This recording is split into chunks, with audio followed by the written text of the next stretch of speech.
Hello guys, welcome to the Chit Chat Call Special part number 42. Today we're going to Atlanta to get ready for MomoCon's 20th anniversary 2025 edition.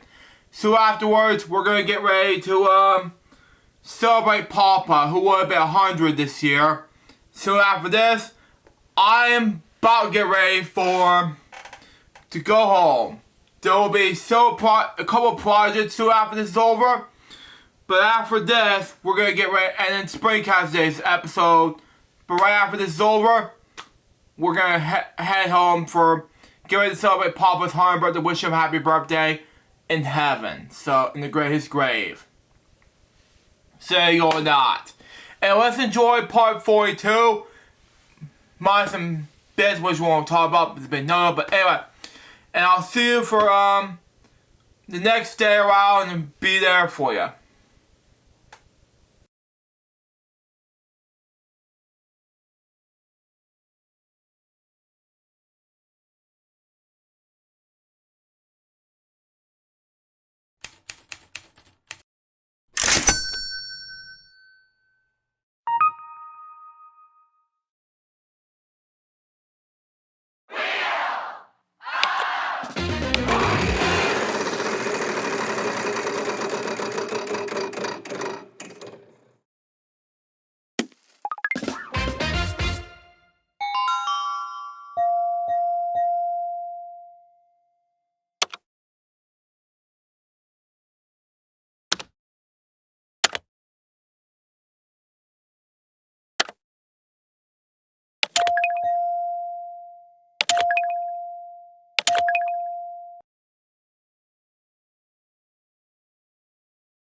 Oh guys, this is day number 2 of 5 of a Children's Car Special, day number 4, part number 42, so we'll get away.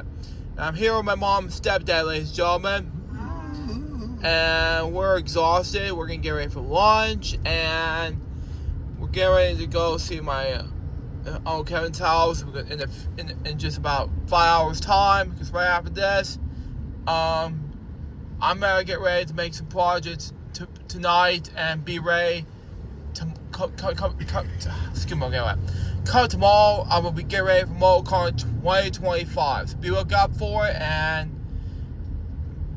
and get prepared for Monday to see my papa's grave, because he won't be 100 this May 10th, because it's a very important time in the family. So enjoy some videos and things like that for part 42. I'll be right there with ya.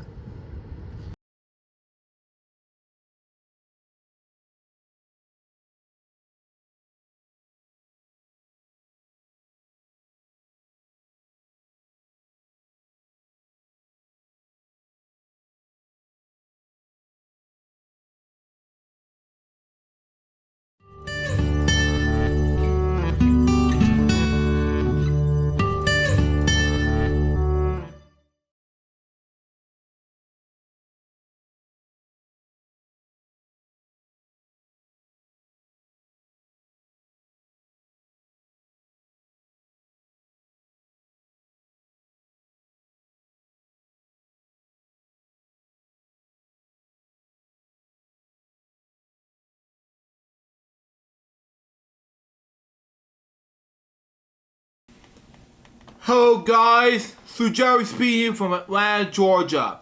Get ready for MomoCon 2025. Welcome to Bedtime Stories, episode number 618. Today with you, a little gold book biography about Michael J. Fox. So let's read out, shall we? So we got for us. Written by Lloyd Hassens Horan. Illustrated by Giovanni Abelli. Here we go. It's gonna let me open the pages, books anyway. It was published by Gold Book New York release, copyright 2025, our reserve. See here is Michael J. Fox getting a star Hollywood Walk of Fame. Anyways.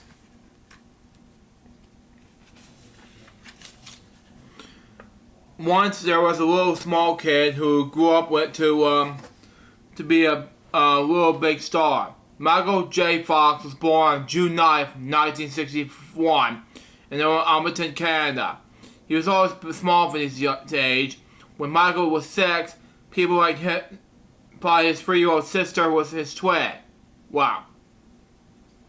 He was the shortest kid in this class year after year. Wow.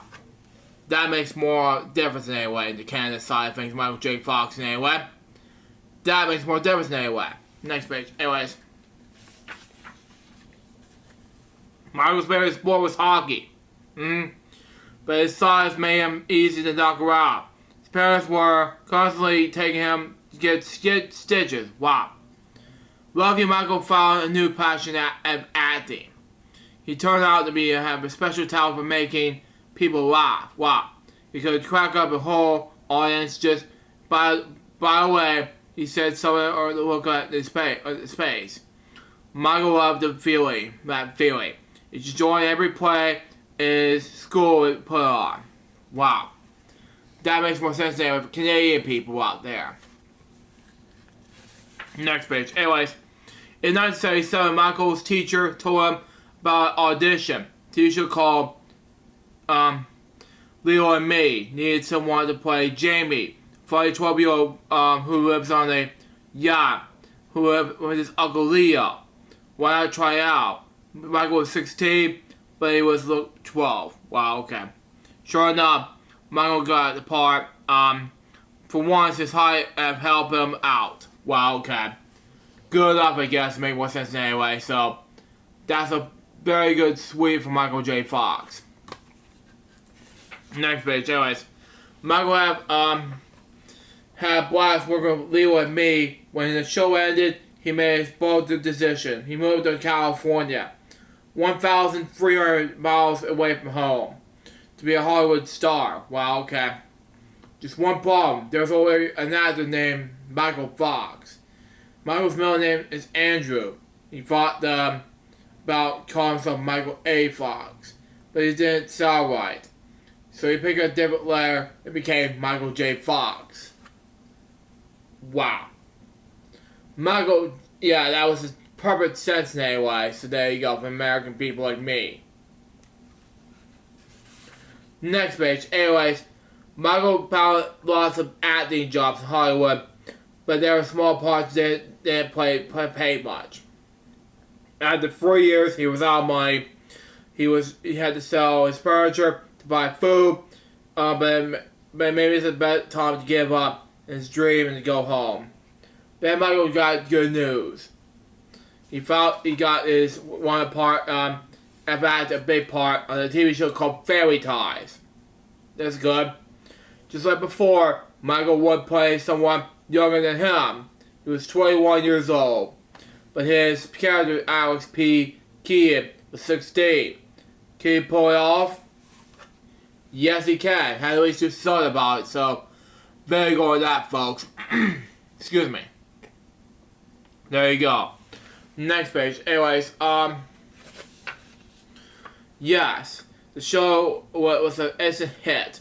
The viewers adored Alex, something like that. And the charming actor was brought him to life. Michael quickly offered another teenage part. This time it's a movie. He played Scott Howard, a high school basketball player who returned to the Werewolf in Teen Wolf. Wow, okay. Then came the movie that changed Michael's life forever. That makes more sense anyway. That's Michael J. Fox for you. Next page. Anyways, excuse me. Then in 1985, Michael starred Back in the Future. It's Michael McFly.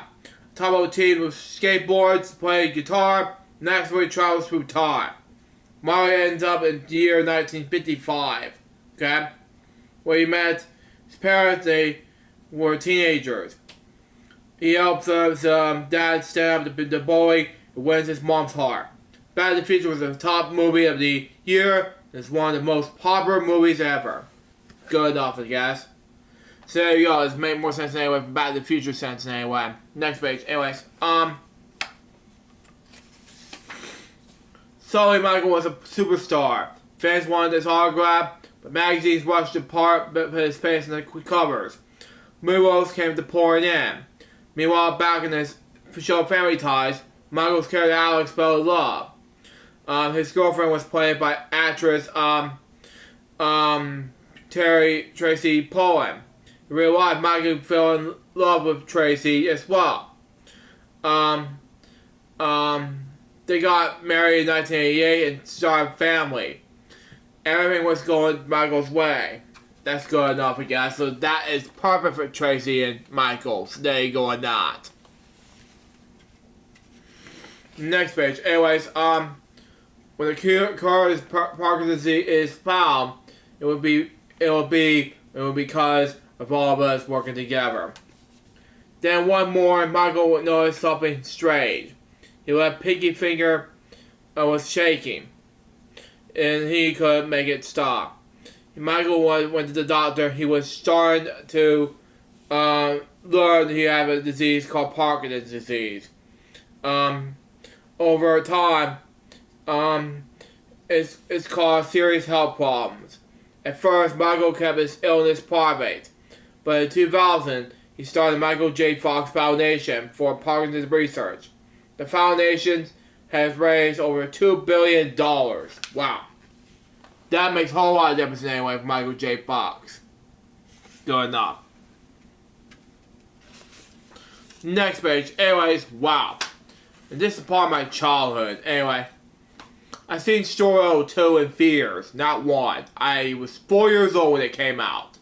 Story 2, Story 1. I never saw the bits of 3 yet. The whole 3. Anyway, Michael kept on that idea until 2021. He appeared in dozens of TV shows and movies, including 2 Back to the Future sequels. One special role playing the voice of Stuart Little in 3 films, including Stuart 1, 2, and 3. Michael had a lot in common with Stuart, with small mouths of goals and the big adventures. Which is good, because Michael J. Fox is Stuart Little. That's a great idea for Stuart Little in any way. Part of my childhood growing up, it will be forever.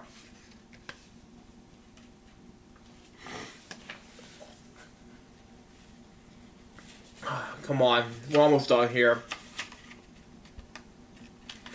Next page. Anyways, Michael won many awards and honors over the years, including 5 Emmys, 4 Golden Globes, and the Star in Hollywood Walk of Fame. It's a great thing to do something you love, Michael said, and to hear that maybe you're done something to make people happy. Good enough. In 2022, Michael received a special Oscar for his work supporting Parkinson's research. When his name is called at the Academy Awards ceremony, the Black artist given the same nomination.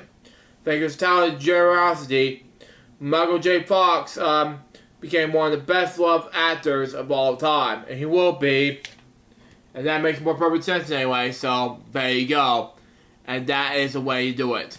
The last bit of the book says this: far in the future. That is a way to end that book. So there you go. So is Michael J. Fox Will Go book biography. What do you think about this book? It was amazing. So far this book was a success. That was Bedtime Stories episode number 618. Hope you enjoyed. So there's going to be another Bedtime Stories episode on Michelle Yosh. Now, man, excuse me, I gotta get ready for the last bits of boring jokes of the day. And I gotta get ready for bed. Because after this, we're gonna get ready for MomoCon 2025. How exciting. Till next time, so just my baby. Good morning. Bedtime Stories episode. We're gonna soon say out. See ya.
Hello guys, thru Jerry speaking. Today we're doing a special haul video for today, May 24th, 2025. Today we're doing not one, but two things I got at MomoCon 2025. So let's get two things out of the bag right now, so shall we? So we got for us. First thing I got is be careful with the signature right on it. It is from Damien Haas. If he's watching this now, it's for you. He gave me this anime, so autograph thing, and it goes along the selfie picture. It says, to Damien Haas. Besides, that's what it says. And lastly, I got is a Funko Pop. And if you don't know what the Funko Pop is, folks, it's Mr. Potato Head. The actual Mr. Potato Head Funko Pop. Front, sidebar features to follow. The actual Mr. Potato Head Funko Pop number 2, Retro Toys. That was today's special haul video for today, May 24th, 2025. Hope you enjoyed. It's going to be a brand new, okay, just put it down just in case. Anyway, hold on. Safe way to put it down. Just want to do it anyway. Let it dry. But anyway, a brand new episode of Bedtime Stories for you guys to enjoy. Toy Star, suggest my favorite, Sunset out. See ya.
Hello guys, thru Jerry speaking. Welcome to Bedtime Stories, episode number 619. Terrorium, logo book classic, Michelle Yawls. So let's read out, shall we? So we got for us. Written by Angela Sog. Illustrated by Arlene Chan. So now, here we go. Published by Golden Book New York release, copyright 2025, our reserve. Seen here is Michael Yawls in her Academy Award-winning film. Here we go.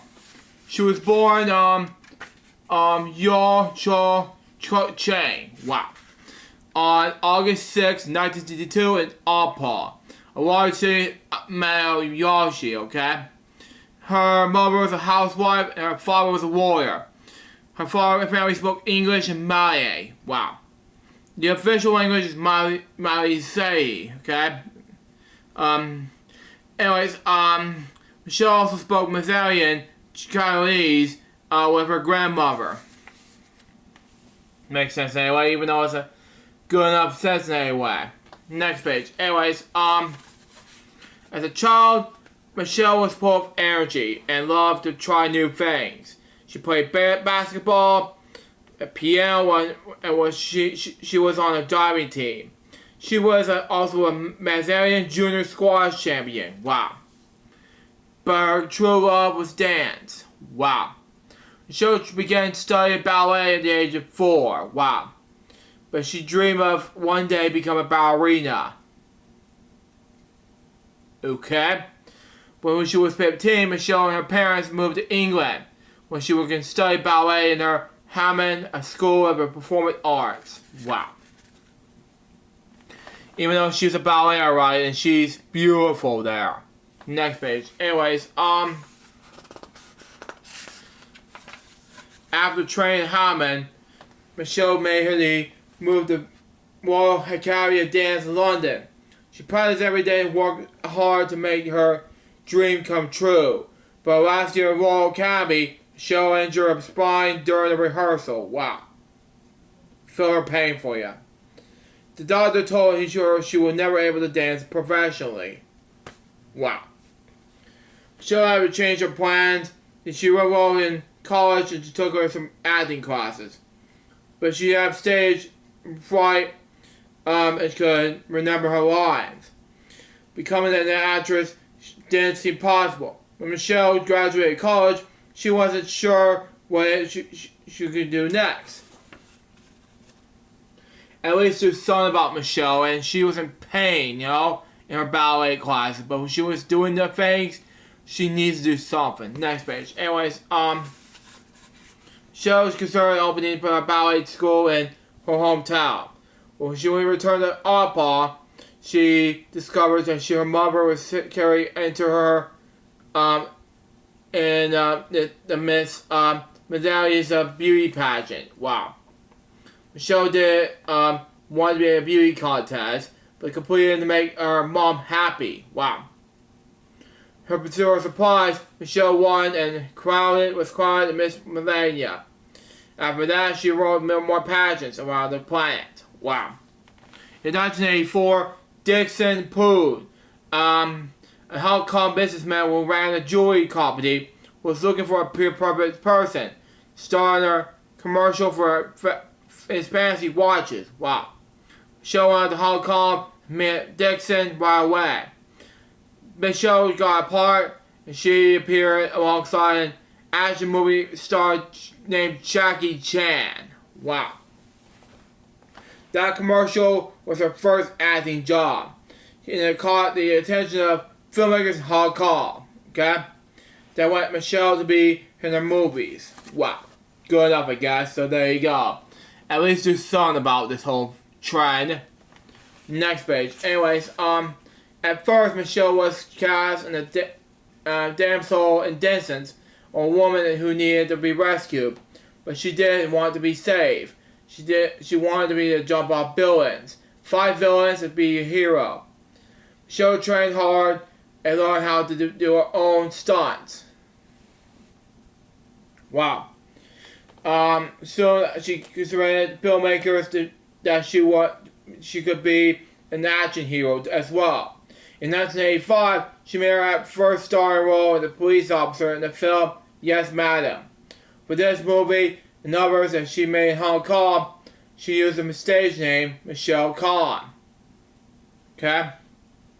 After making 3 more movies, Michelle decided to take a break from acting.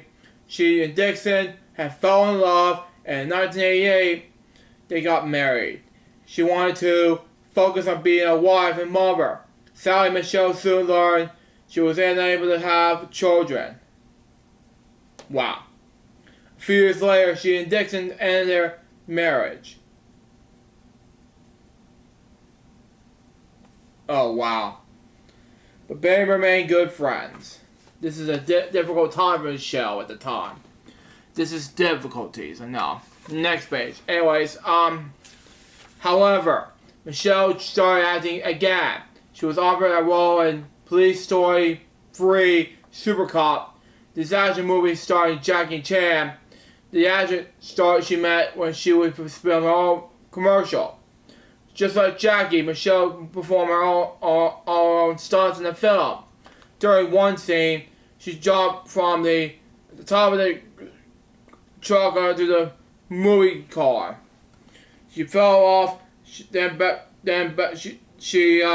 right back up and to do it again. Jackie was impressed. The movie was a big success. It led to more movie offers to Michelle.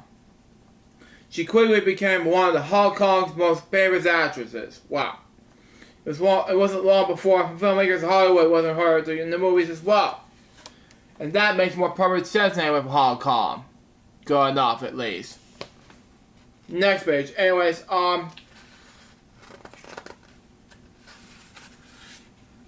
1997, Michelle made her Hollywood debut in the James Bond movie Tomorrow Never Dies. Her character Lynn was an aspiring hero, just like James Bond. As always, Michelle did her own stunts, even when the director thought it was maybe too dangerous. Wow.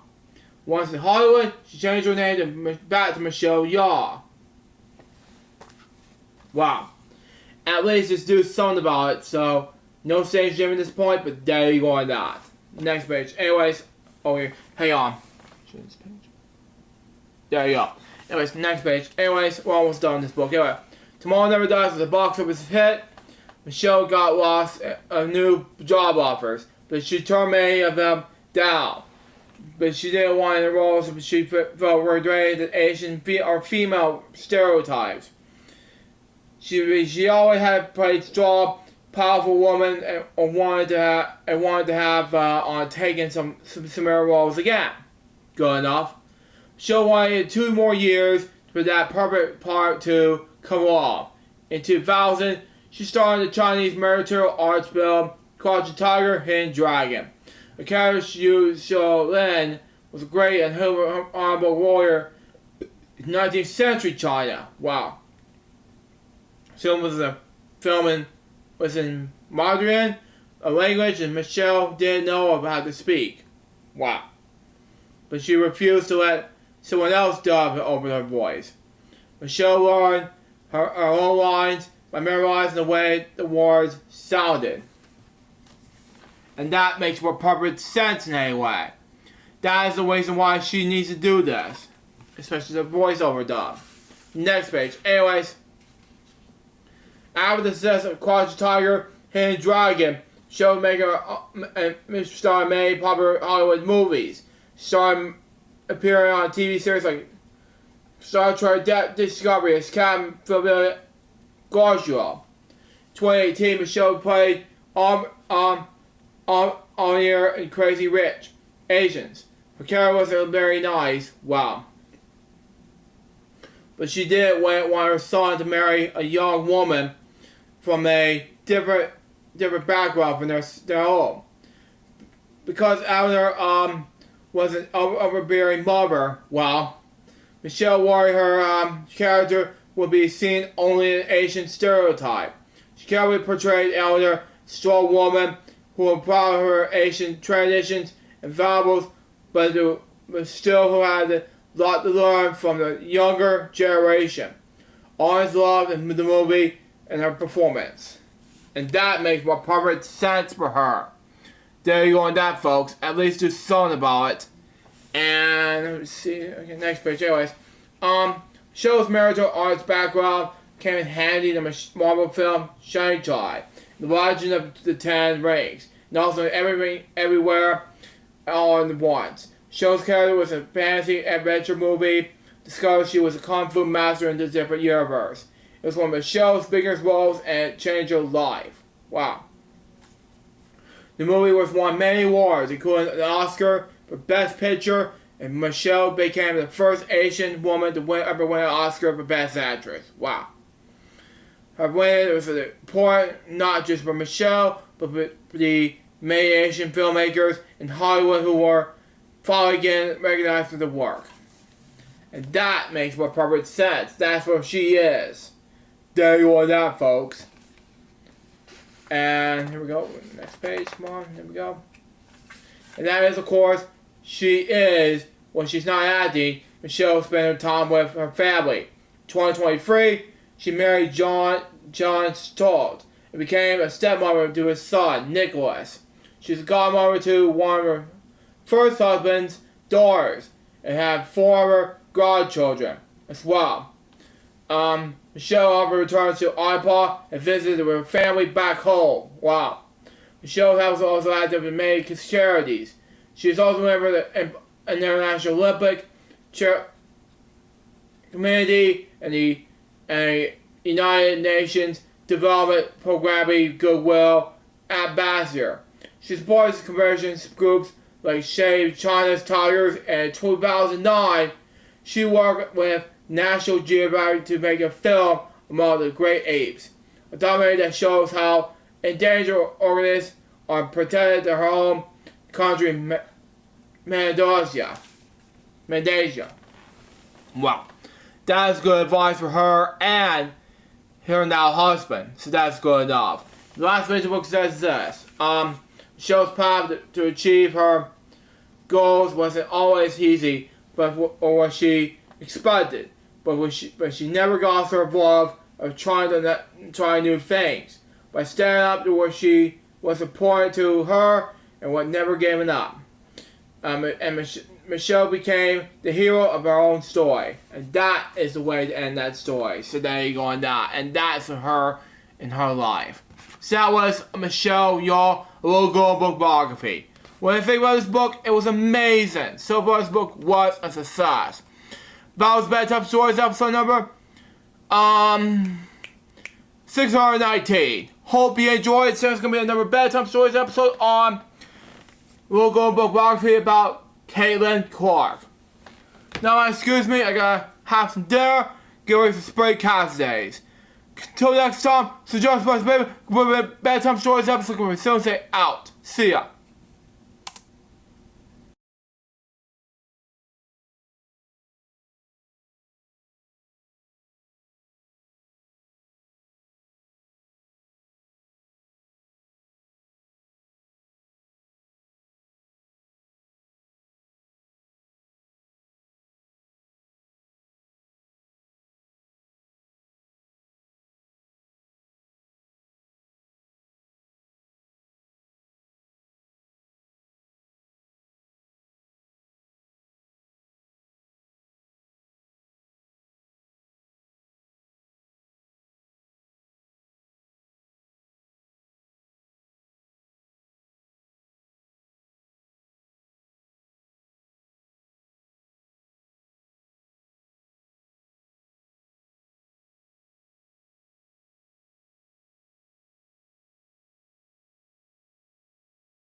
Let's begin indeed. Hello people, thru speaking. Welcome to Crazy Bunch Web Shows number 107. Today we're doing not one, not two, but 3, 4, 5, 6, 7, 8 dev topics today, along with just 3 more topics to share with you.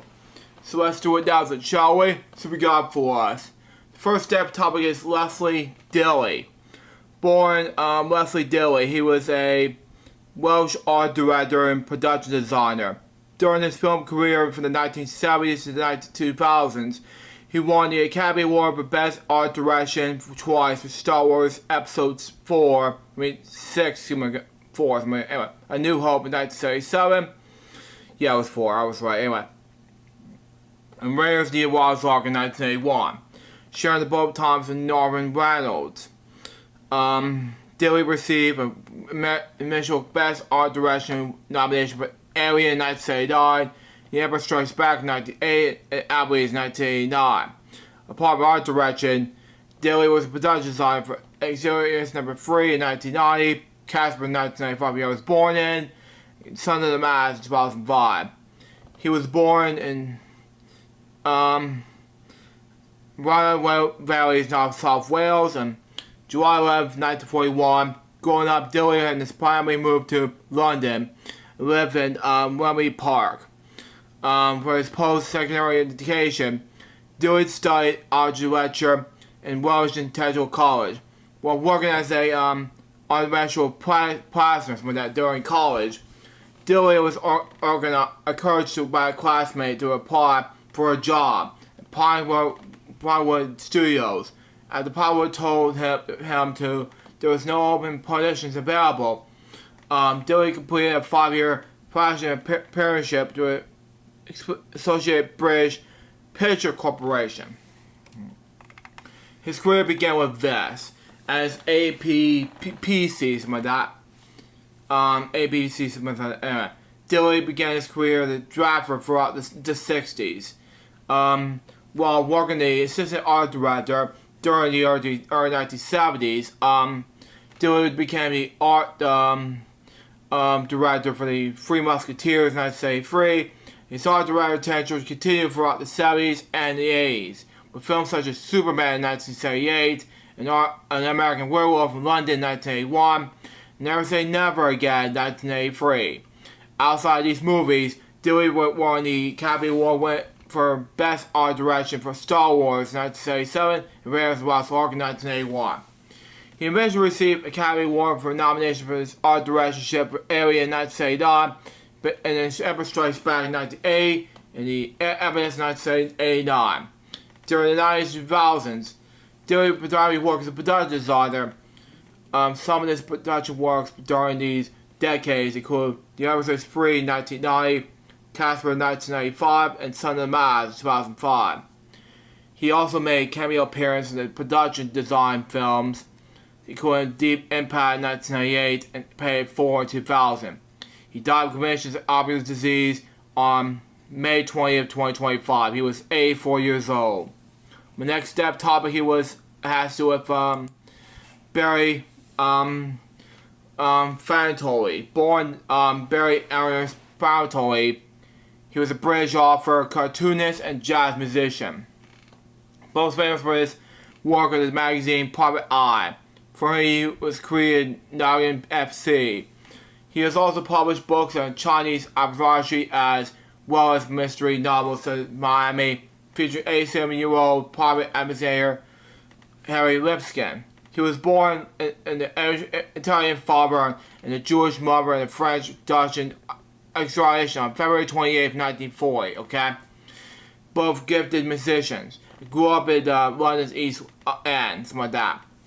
Fandai was educated at Archbishop, something like that, Temple School in London. At the age of 14, he was awarded Wedgwood Scholarship of the Arts and Study in the Commonwealth School of Arts and Crafts in 1954, from 1954 until 1958. There he formed the school's first jazz group, as well as the first film society, pioneered this drama group before getting expelled. Wow. In 1963, he became a member of the editorial staff with the satirical magazine Private Eye. He was became beyond some of the magazine's most famous characters and appeared in all but 31 of his 1,278 issues until his retirement in 2010. He was also wrote scripts for the BBC's TV program Grammy. That was 1962. For Grammy, also hosted a short-lived BBC TV show called A Whole Scene Going in 1966, which won him the title of May TV Personality of the Year award. The show focused on contemporary trends in the arts.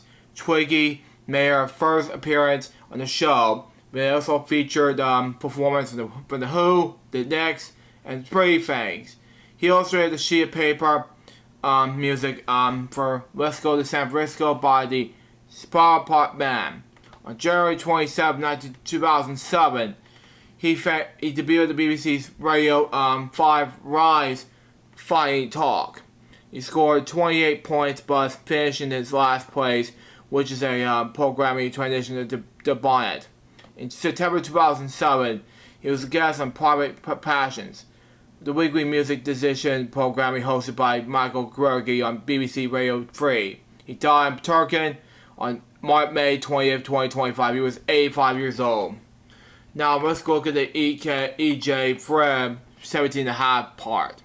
And we'll move on to the next step topic. He's also the carrier and the writer of poems supposedly penned by one E.J. Treb, fantasy poet and resident at Private Eye. His poem was usually about recently deceased famous people, and almost began with "So farewell then." Treb also usually mentions the dark disease catchphrase or theme songs about his poems. Often features his friend Keith or Keith's mom, who eventually does something like disease of the poetry consists of a stream of conventions for Dallas Sports. So anyway, which is broken up into lines. Here's the filmography. Here we go. She's like a woman, stranger affair, and a fae. From 1967 until 1968. The next step topic has to do with Michael Romer, born that name. He was a German-born American film director, producer, and writer. He won several awards for his films, which include Number by a Man and Plot Against Harry. He's a representative for Godhead Fellowship, a professor at Yale University for over 50 years. He was offered telling stories. He was born New Year's Day of 1928. Wow. I'm surprised. To a well-to-do Jewish family in Berlin, Germany. After I'm not going to say it. Anyway, came to the power in 1933 and began restricting the rights of Jews to work, something like that. His father and grandfather found themselves unable to work and provide to the family. Eventually lost everything. At the age of 11, Wilmers was sent out of Germany and wanted to transports in England. He attended Bruce Court School, a German Jewish school of refugees. Both pupils and staff very met William Markwood, an actor and former director Dodge Beer Burren, and also a referee. Okay? The playwright Frank Marcus and the pair Frank Archbach, who are two of the friends of Bruce Court, something like that. Wilmer emerged in the United States in 1945. He also received the A.B. degree from Harvard University in 1949. While Herman, he directed his first film, A Touch of the Times, possibly the first feature film to produce at Marion College. After graduating, he worked for Louis D. Washburn for 8 years as a production manager, film editor, and assistant director. He later worked, produced, and directed a series, excuse my brother, anyway, of educational films for the Ford Foundation. An independent filmmaker career began with this. Anyways, his feature-length film, None But a Man, won 2 awards in the Venice Film Festival, as well as critical acclaim in France. It did not, however, do well in the United States until it got released in 1993. Writing screenplay, Wilmer drew on his own background as a Jew in, Germany, something like that, where his family had everything taken away from them, and his father and grandfather were unable to provide for the family. Because of gradually N-word, some of the N-I-Z-N-A-Z-I-A, some of the epithets, anyway. Gradually, some of that laws concerning the rights of the Jews, the movie's Motel soundtrack came about by a chance. George Schiffer, some of that, classmate of Roberts, at Harvard, had his law's office around the corner where rumor was ending the film over lunch one day. Wilmer told him about a movie, and Schiffer suggested he listen to some music he had for the new client. Small record company label, something like that. Just started in Detroit, Michigan. Wilmer loved the music and acquired the rights from motel owner Barry Gorey with $5,000. Wow. After the film was released, Washington Post called it one of the most significant films about black life ever made in this country. And in 1994, it was added to the National Film Registry of the Library of Congress. His film, The Plot Against Harry, a comedy, was made in 1999, but found no one to distribute it because no one found it funny. Wow. 20 years later, he decided to put all these movies on videotape as a gift for his children. Discovering that the technician who was making the transport was laughing hard at the film. Romer decided to make the 235mm prints and submitted them to the film festivals in New York and Toronto. Both festivals accepted the film and to commercial distribution and acclaim fall. The film was nominated for 6 Independent Spirit Awards and won the Rosa Kwame Prize at the Promo Film Meet in 1990. He began teaching at Yale University in 1968 and received a Guam Film Fellowship in 1971. He retired in 2017. Romer made the 1976 documentary Dying, which followed the lives of 3 people with terminal illnesses, and their lives lived from their final months and eventually died. The film explored the 3 people's and the loved ones' feelings and attitude about death. The film was originally broadcast on PBS in 1976. It was stored and released sporadically in the Film Forum in New York City this year. He then made 2 films for the network's American Playoff series, Program Farewell in 1980 and Haunted in 1984. He was interviewed with the 1996 documentary about King Transport's My Knees Were Jumping. In 2022, Haunted was released fragrantly under the title Fragrance Mod. It received a similar appeal to the one received years earlier by The Plot Against Harry. New York Times critic Wesley Morris called it his American movie exclusive to French films and personal experience with that. It still feels original. In other words, one of their movies and that somebody wrote and directed Romer in that case, but that feels controlled entirely and closely by human impulse, flawless in this way. In Screenslate, A.S. Hammer with that wrote that the discovery of the Romer film that's good as nothing but a man, The Plot Against Harry is a cause for celebration and something a miracle, personal life and death. In 1953, Romer married educator Barbara Bay Wells, died in 2007, and had 3 children.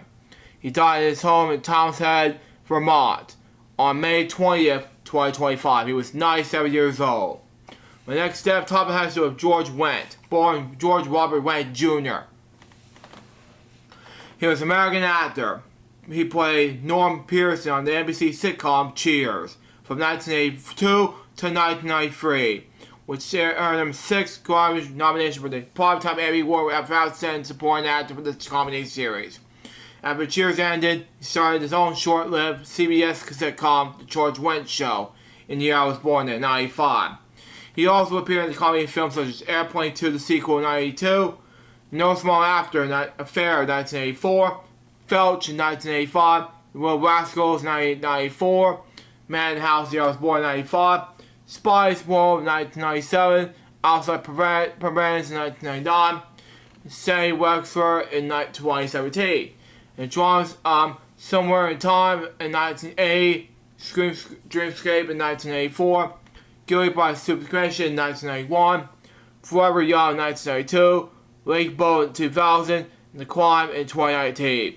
On television, when supporting recurring roles in the series Making the Grade, Sabrina the Teenage Witch, and Fancy Nancy. He also has guest roles on Saturday Night Live, Columbo, The Twilight Zone, Frasier, Symptoms, Family Guy, and finally, Piranha. On stage, he appeared on Broadway playing Anna Tornbrad in the musical comedy Hairspray in 2008. He was born on Berry neighborhood south side of Chicago, Illinois, on October 17, 1948. His parents were Mary Nee Howard, George Robert Wendt Sr., an officer in the U.S. Navy and a writer. He was one of 9 children, with 6 sisters: Catherine, Gloria, Marty, Nancy, Karen, and Mary Ann, as well as 2 brothers, Tom and Paul. Their maternal grandfather was photographer Tom Howard. Okay? When it was Irish and one of the core German descent. Okay? George Sr.'s side of the family was dancing with Lawrence relatives were the country made up. All 4 grandparents were born Cook Country, County, Illinois. Okay? Whereas an uncle, actor, and former Saturday Night Live writer cast member Jason Saunders announced it. His sister's Catherine's son. Okay? He graduated from Catholic High School, a Johnson board member schools with that, in Prairie Dawn Shed, Wisconsin. He attended the University of Notre Dame until he was expelled after receiving a 0.00 GPA during the first semester of his junior year, partly due to the challenges associated with living on the off-campus apartment without transportation during the winter. He later attended the Joseph Rockhurst College in Kansas City, Missouri, and later graduated there with a BA in Economics in 1971. His career began in 1975 when his second stage early roles with the 1975 Ominous in Second City, when he was discovered shortly after college. A feeling had inspired him to join on his first day employed appointments with that. He showed up promptly at 11:30 a.m. and was instructed. The woman working there handed him a broom and said, "Welcome to fear, kid."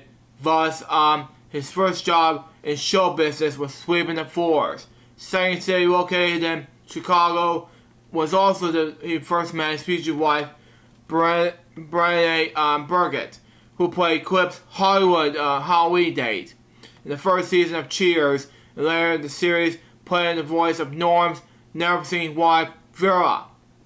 Okay? When appeared in the 1980 film My Bodyguard, and had a small role in the TV series Taxi, Soap, and MASH in 1982. 1982 landed his first role in this series regular on CBS sitcom Making a Grade, when it was created by Gary David Goldberg. The series was canceled after 6 episodes in the spring that year. Then, from 1982 to 1993, Wendt also appeared as Norm Pearson in all 275 episodes of Cheers. For this work on Cheers, earned 6 Primetime Emmy Award nominations. Best Supporting Actor in Comedy Series. Something like that. He also played the role in short-lived spin-off The Tortoise in the episode of Wings. And another Cheers spin-off, Frasier. Went playing the character Norm, made his prominent interest in the Cheers bar in nearly every episode, being greeted by a cheer of Norm and making a wisecracks like that as he walked in the bar store. This regular bit of business was highlighted in the show, sparring regulars of the character's wife Vera. And this wedges stated the wife were other writing gags. Holds international license with the characters of Norm and Cliff to create animatronic robots like this and like that in airport bars. The actors sued the infringement of their publicly rights of Went versus Host like that International. The case was eventually dismissed and the likeness of the actors was not strong when this was on appeal. His first appearance on Saturday Night Live was season 11 from 1985 and 1986. Episode where he starred hosting duties were director Francis Ford Coppola. In 1988, he played the father written in a New Zealand-made film, Never Say Die. In the early 90s, made cameo appearances on several episodes of Saturday Night Live as Bob Sorority, one of the Chicago Superpens, along with cast members Chris Farley, Mike Myers, Robert Smigel, and one-time host Joe Manganiello. In 1989, when appeared in the endless programs of the BBC TV reimagining of Ivan's Joe Garza was starts with a G, sorry. Novel, Horrible Moments, pronounce it. Anyway, sorry to pronounce his novel's name. Anyway, he also appeared twice in the episode, the original British edition of Whose Line Is It Anyway? In 1981, when played the father in Michael Jackson's music video, Black and White. He also had roles opposite Robert De Niro in 1991's Guilty by Suspicion, and with Mel Gibson in 1992's Forever Young, 1984 and 1999, post Cheers. Following his success on Cheers, Went starred in his short-lived George Wendt show, which featured him in the Garage Maniac. Mechanic was the radio show based on the NPR radio show Car Talk. George Wendt's show aired from March to April of 1995, when he also appeared on the Larry Sanders Show as a guest on the show. Wendt starred in the killer in one of the last episodes of the TV show Columbo, portraying the full-bred horse owner.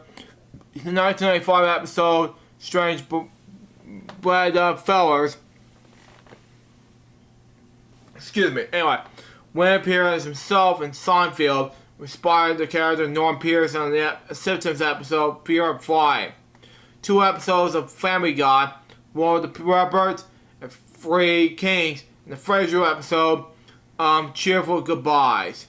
The same year as Frasier guest appearance, Wendt played the bartender to Ted Danson's character in Becker, the influence of the relationship of Cheers, and in 1995, he appeared in the film Madhouse as Chet Blonsky. The stepfather of Norman, Zachary Barnes, starring with Chevy Chase, John Taylor Thomas, and Farrah Fawcett.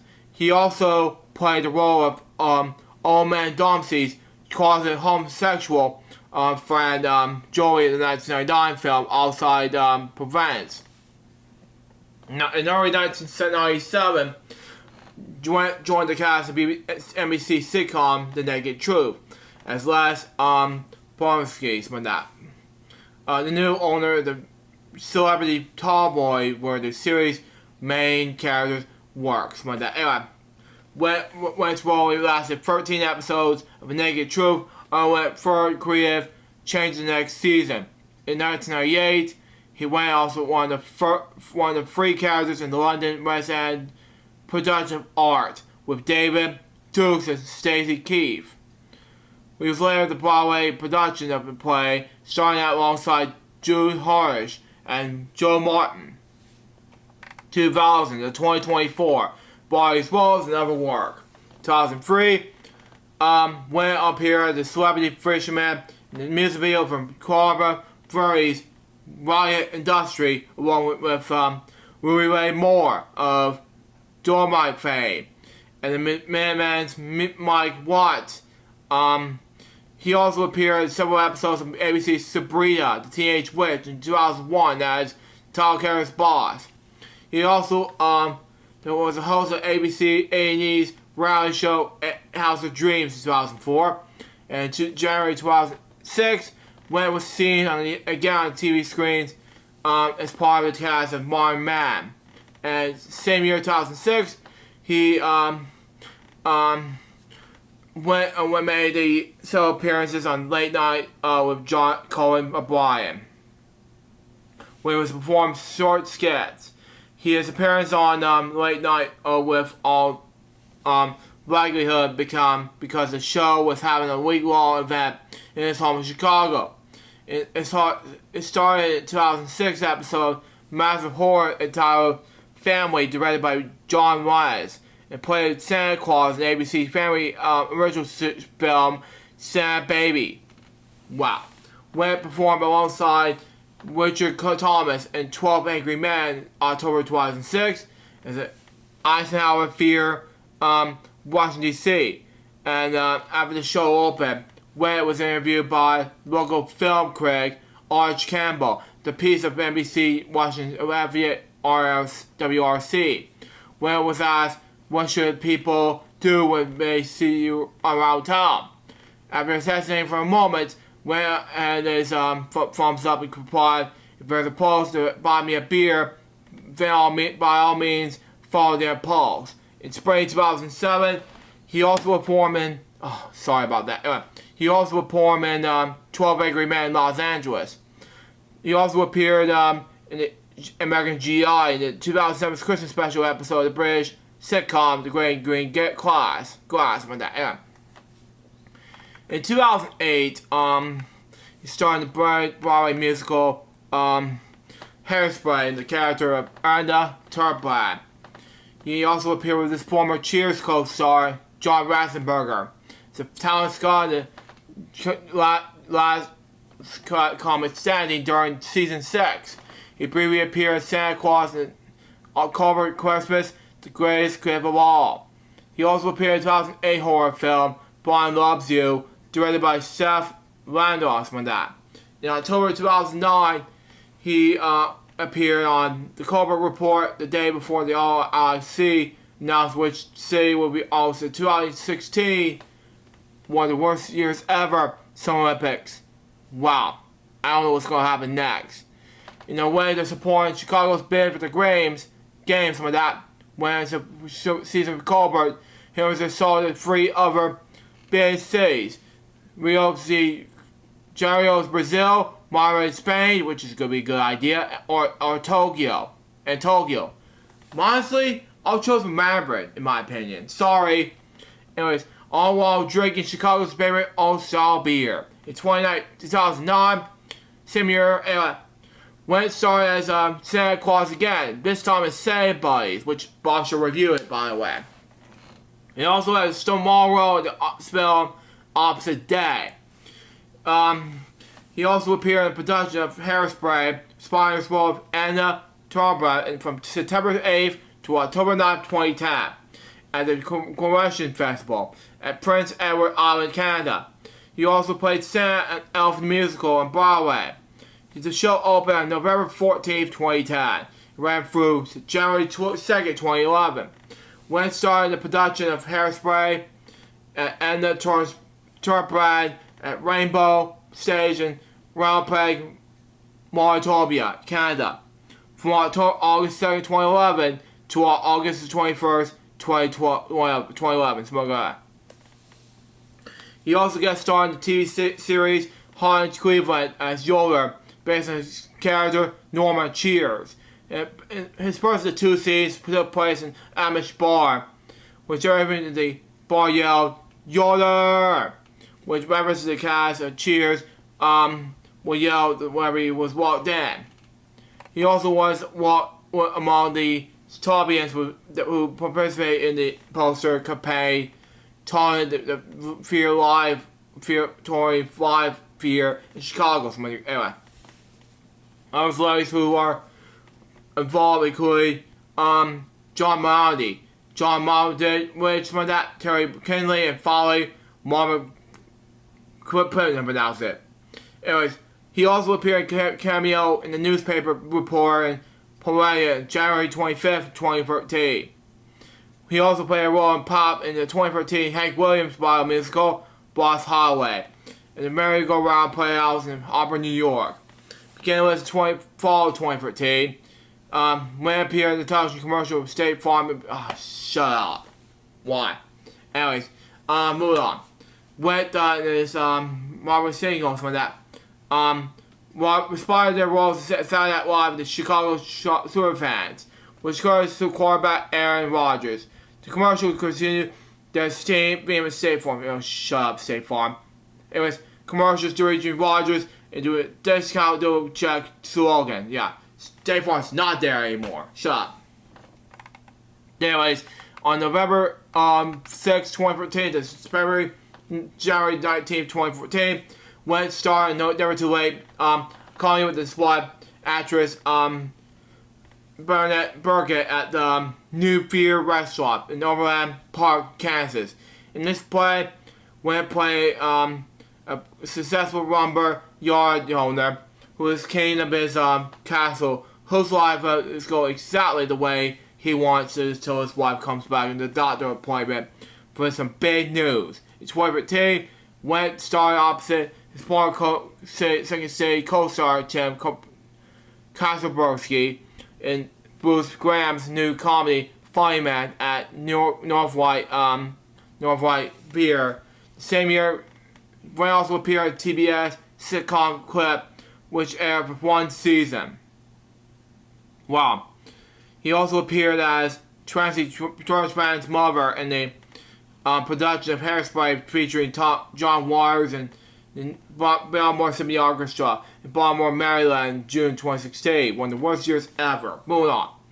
Anyways, Wayne also starred in Fabulous Reptiles in the New Fear restaurant in Overland Park, Kansas from November 30th, 2016 to February 12th, 2017. He also starred Willie Tom in Death of the Salesman at St. Jacob's Country Playhouse in Waterloo, Ontario, Canada.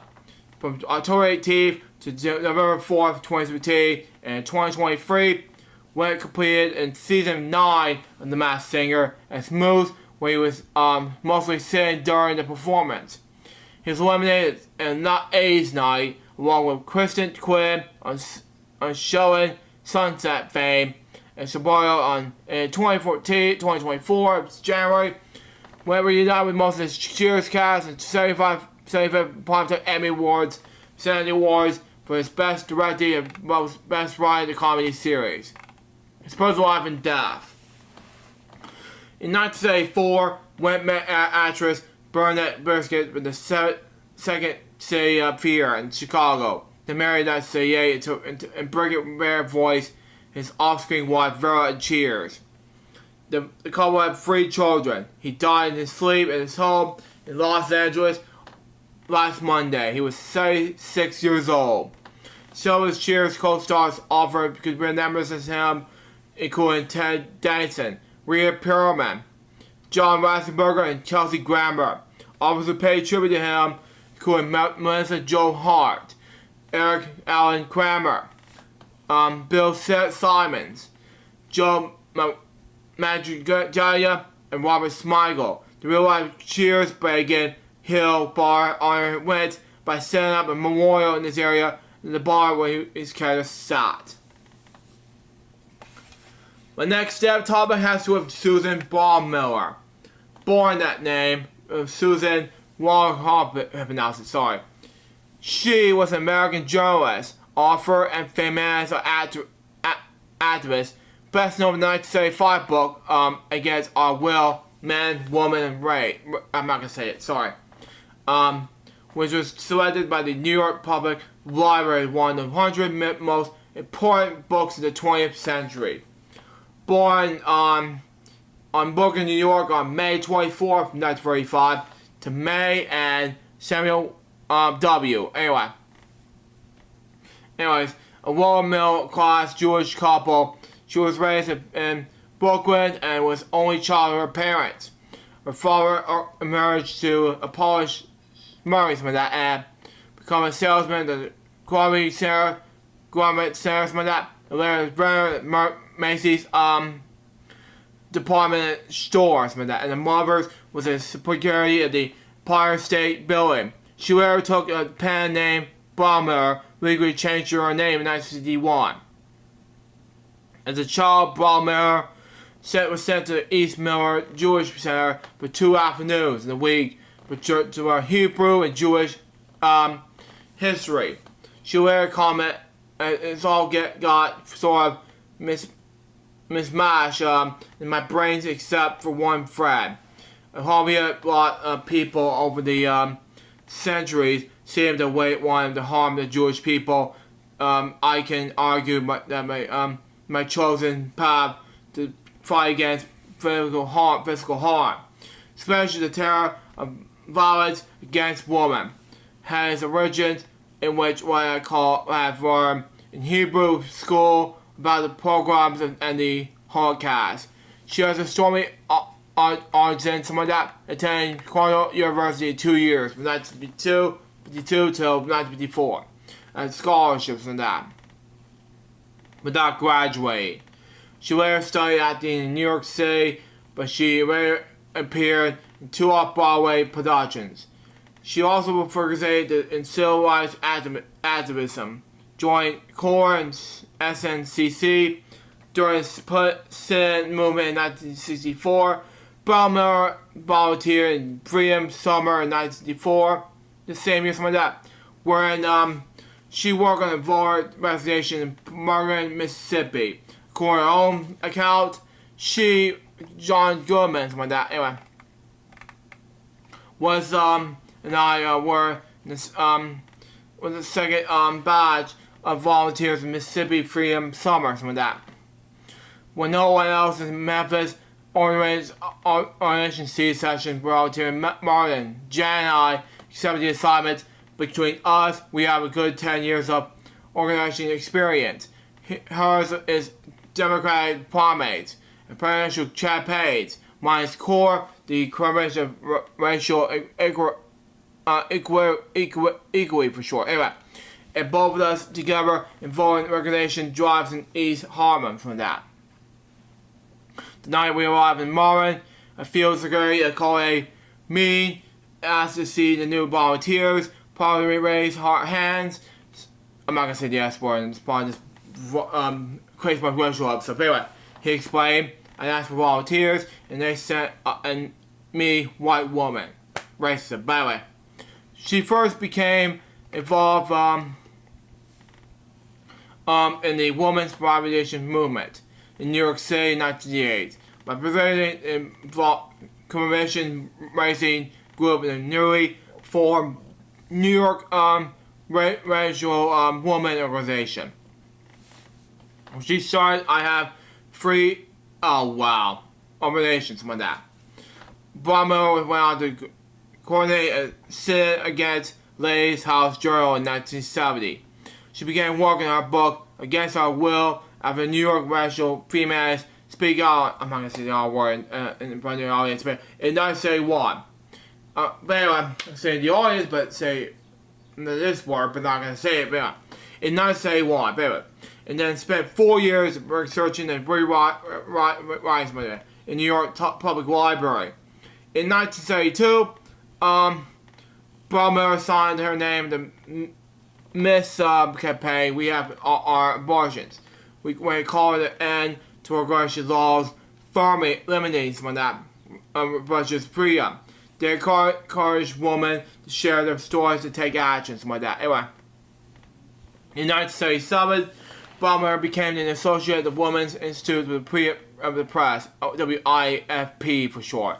WIFP is an American non-profit publishing organization. The organization works to increase communication between women and connect the public with forms of women-based media. She attended the feminist conference in 1978. She co-founded Women Against, in 1979. Her career began with this. Anyways, her path in journalism, began with the initial publication, something like that, about at the Convention magazine.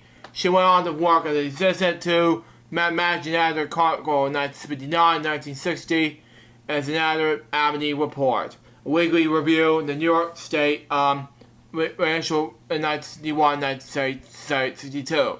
As a national affairs researcher in Newsweek from 1963 to 1964. In the mid-60s, she continued her career in journalism, the productions of the report of NBC TV in Philadelphia in 1965.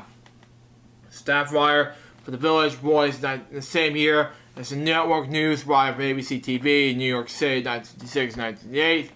Began that same year in 1968. She worked as a freelance writer. Her book reviews, essays, and articles appear regularly in publications including New York Times, Newsday, New York Daily News, Voyage, and The Nation. In the same year, she signed the Writers and Editors War Tax Protest Pledge. Viewing the reviews tax payments to protest against the Vietnam War. In New York, she began writing the Village Voice and became a New York TV news writer in ABC TV. A job, American Broadcasting Company for short. But a job she held until 1968. In later years, she continued to write and speak to female issues, including a memoir in the history of second wave racial females titled In Our Time, a memoir of revelation in 1999. Now, against our will, okay? In 1975, a feminist book, which Brown Miller argues that, I'm not going to say the R word, sorry, it's nothing more than or less than have a commercial progress information by which all the men kept all the women in a state of fear. In order to write the book, after having helped to organize the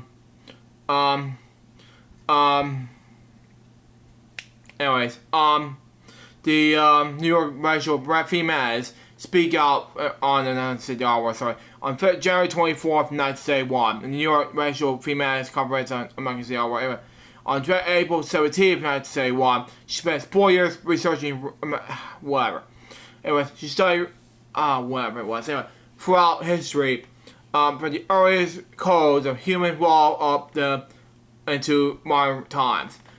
She collected clippings, find patterns in the way in which it's reported in various types of newspapers, analyzed commercials of bleep, its miniatures, films, and popular music involved crime stats. Anyway, she's also her book received criticism from females, including Bell Hooks, like that, and Angela Davis, who wrote the Bob Miller's decision of bleep and race became an unfaking punishment with borders on racism. Exactly. After the book was published, she was named one of the Times Magazine's People of the Year. And in 1995, she was born. Anyway, New York Public Library selected Against Our Will as one of the 100 most important books of the 20th century. Her honors began with this, okay? She won an Irish public journalism females fellowship, something like that, in the war in the 1973, research and write about the crime of bleep, something like that. She was named one of the 12 Women of the Year by Time magazine in 1975. She was also featured in female history film She's beautiful when she's angry, 2014. In her books, it goes like this. Shirley Chandler, a biography, Doomsday, 1970. Guess of What I Said, Men, Roman, and Believe, in 1975, published by Focus Combine, 1993. Humanity, in 1984. Worry Place, in 1989. See Vietnam, The Colors of the World, and Heart, in 1994. In Our Time, Memoirs and Propagation, 1999. And finally, My City High, Rise Garden, in 2017. Personal Life and Death. She discovered herself as a single woman. Even though I always have a great believer in romance and partnership, I always like to be in close association with a man who is I respect. She took an interview in 1986. The schooner unmarried says to a fact that she will not willing to compromise she's never married. She died on May 24th, 2025 in the hospital in New York City. Through long illness, she was 9 years old. Her papers have been archived in Auburn in the Arthur Elizabeth Clares Library, The History of Women in America. My next step topic has to do with Peter David, born Peter Allen David. I describe as PAD. He was an American writer of comic books, novels, and television, films, and video games. His most comic book work was included a 12-year run on The Incredible Hulk, and as well as runs on Aquaman, Young Justice, Spy Boy, Supergirl, Fallen Angel, Spider-Man 2099, Captain Marvel, and X Factor. Star Trek work, including comic books and novels such as the New Frontier book series, his other novels, film adaptations, media adaptations, film adaptations, media tie-ins, and original works, such as The Points of Nothing and Nightlife series. Television works includes series such as Babylon 5, Young Justice, Ben 10, Alien Force, and Nickelodeon Spice Cases, where he co-created with Bill Mummy. David often jokingly described the notification as writing stuff, and he was known to his public cultural writing characterized by his mingling of real-world issues with humor and references to popular culture, as well as elements of migration and self-reference. His same local awards work include a 1992 Accident Award, a 1993 Wizard Fan Award, a 1996 Asher Award, a 2007 Gilly Award, and 2011 GLAAD Media Award. I'm going to read his personal life and death right now. I'm not going to read all of it, but I'm going to do it another day. But anyways, David and his first wife, Mara Payson, in the Star Trek Commission. They married June 20, 1977. With his childhood friend, Keith, serving as best man. Together they have 3 daughters, Sanya, Joy, Ariel. They separated in late 1996 and were divorced by 98. David began dating Kathleen L.C., a bookseller, puppeteer, and writer-editor, in the same year. After dating for 3 years, David proposed to L.C. in the Adventures Club at Disney World in September 2000. They were married in 2001 in Atlanta, Georgia. The daughter, Kathleen Ellen David, was born December 2002 and named after David's late friend and co-worker, Carol College. Something like that. David's family lived in Salt Lake City County, New York, on the South Shore of Long Island, where his favorite local comic shops and Fourth World Comics experience in New York. His father, Connor, died of cancer on April 20th, 2015. His mother, Dara, died in May 27, 2015. I have to read the rest of the personal life things, but that's just me. Anyway, on November 20... Oh, man. Nothing about Peter David. He died today. He was 68 years old. What's going on? What's going on? What's going on? Oh, that's what I thought. He died yesterday. He was 68 years old. I thought I was going to read the rest of the things, but no, I totally forgot about that, but no. Yeah, that's what I thought. His health and death. I'm going to read, that was it. That was it. Anyways, that's all I'm going to read for that moment, but that's just me. They lied to us. Anyways, my next topic has to do with Alan Yomtov. Born that name, he was a British television executive and presenter. He held several roles in the BBC, including head of music and arts, controller of BBC One, and controller of BBC Two. It was BBC's creative director of 2004 until 2015. It was chairman of the board and trustees of Charity's Kids Comedy from 2003. It was collapsed in 2015. See how long this is? 50 minutes. We'll have to finish this up, but I'm just reading his personal life and death. That was it. You know, I was married. Oh, okay. Sadly, he died May 24th, 2025. He was 30 years old. I'm going to read the rest of the death topics another time because I'm going to leave Atlanta soon, but that's just me. Anyways, my last death topic has to do with John Peters, DJ. Wow. Born that name, he was a British disc jockey and long and similar personality in the East Midlands region, known for his distance voice. He presented shows on main regions radio stations, including Radio Trent, GMAM, Saturday 106.6 FM, and then 166.6 Smooth Radio. Radio 2XS, Gravy FM, in Graven, Lincolnshire. He's most recently presented free shows at Boom Radio, a Friday show at 6 p.m. and a Saturday show at 4 p.m. called John's Juice Box, and also range charts on Sunday at noon. Born in Middlesex, England, Hashford, in the United Kingdom. He sent a demo in Radio 1 in 1988 with a variable response to the producers panel, although he did not land the job. In 1972, he applied to Radio Regensburg 208 and performed live in the front of the programming director John Ken Evans. He came down to two co-defenders, and Mike Worsby got the job. Anyways, that's what he is, by the way, back then.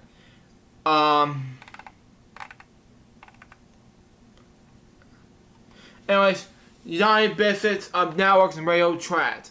Peters went to contract in 1974 by UBN's programming director, Arjen Love, son of Jeff Love, while working at the railway station operated by the post office group, which the UBN's broadcast factories of Audrey Studio based Liverpool, Manchester, and Turquoise in Glasgow, Scotland. Peters was also, I've already met Roger Day on air and been on the work there. Peters joined in 1974 of April. In 1975, Radio Trent was working for presenters, and Bob Snyder, Radio 270, who also been doing UPN lineup, and would become Trent's programming director. Peters was left UPN in May 1975 and moved to Nargen, some of that, to help set up the area's first commercial radio station. The station Radio Trent was launched on Thursday, July 3rd, 1975. He hosted his first programming. He spent several years with Trent and hosted many shows like that, including Trent Top 30 with top of the wide layer broadcast in Rochester South, and Derby Trent 945 later than called Ram FM. Something like that. Formerly of the medium wave service Gem AM, which was established in 1988, resolved radio affiliate requirements over the supercasting the programming with some of the AM and FM programs with that. After several years at job, and one of his trans colleagues became involved in the management of the new station Century FM, based in Nottingham for that. After he was given the chance to return to FM broadcasting, however, he maintained his links to job, and eventually became the sole local weekday presenter after the station purchased by GWR Radio. At Classic Gold GMM, it was then renamed. He presented an afternoon driver show and voiced local announcements. Anyways, freelance career Saga 106.6 FM. In 1999, Piers became a freelance presenter, hosting shows for a number of stations in the East Midlands region, as well as also doing some behind-the-scenes engineering work. But in 2003, he made a return to regular presenting after joining Saga 106.6 FM. He became Saga's breakfast presenter, hosting the station's algo program Me. He was with Saga throughout its time on the air. It was part of the large team in the station's replacement. 106.6 Smooth Radio, when Smooth Radio began in March 2007. Players eventually presented his weekday pro drive time show.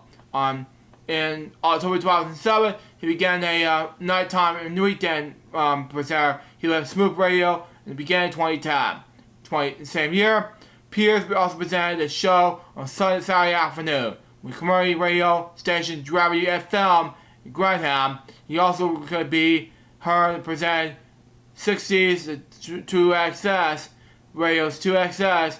He also presented a morning show on Radio's Trek, a reformed online station with other former Trek presenters. He was launched on July 3rd, 2011. To include, it was launched in the virtual trio trend. Piers made a return to breakfast programming in January 3rd, 2012 to Gravity FM. During his spare time, Piers was involved in broadcast electronics, building his own station at home. He's also enjoyed restoring classic cars.